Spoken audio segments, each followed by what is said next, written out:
नमस्ते दोस्तों। क्या आपने कभी इस बात पर गौर किया है कि 1940 के दशक के अंत में भारत और चीन दोनों की आर्थिक स्थिति लगभग एक जैसी थी?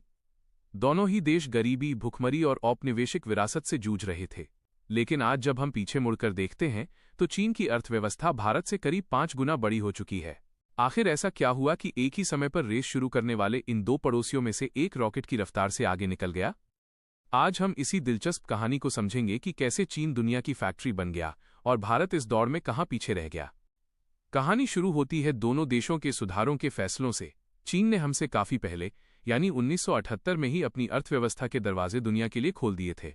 डेंग शियाओपिंग के नेतृत्व में चीन ने ओपन डोर पॉलिसी अपनाई और खेती से लेकर मैन्युफैक्चरिंग तक में बड़े बदलाव किए। उन्होंने स्पेशल इकोनॉमिक जोन बनाए और विदेशी कंपनियों को लाल कालीन बिछाकर न्योता दिया। भारत में यही बड़े बदलाव करीब 13 साल बाद 1991 में आए। चीन ने इस शुरुआती बढ़त का पूरा फायदा उठाया और देखते ही देखते वो खिलौनों से लेकर स्मार्टफोन तक पूरी दुनिया को सामान सप्लाई करने लगा। एक बड़ा फर्क बुनियादी ढांचे यानी इंफ्रास्ट्रक्चर और फैसले लेने की गति में भी रहा। चीन की राजनीतिक व्यवस्था ऐसी है कि वहां बड़े प्रोजेक्ट्स पर फैसले रातों रात लिए जाते हैं और सड़कें, पोर्ट्स या हाई स्पीड ट्रेनें रिकॉर्ड समय में बनकर तैयार हो जाती हैं। इसके उलट भारत एक जीवंत लोकतंत्र है जहां जमीन अधिग्रहण, पर्यावरण मंजूरी और कोर्ट कचहरी की वजह से प्रोजेक्ट्स में देरी होना आम बात है। हालांकि लोकतंत्र हमारी ताकत है, लेकिन आर्थिक नजरिए से कई बार ये प्रक्रिया धीमी हो जाती है।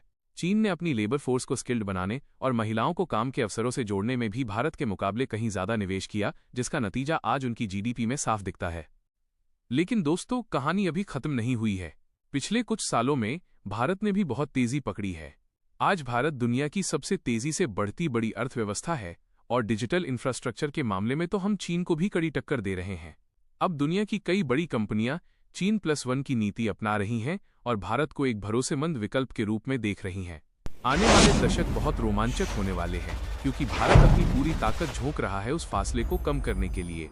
अगर आपको यह आर्थिक तुलना और इसके पीछे के कारण समझ आए हों तो इस वीडियो को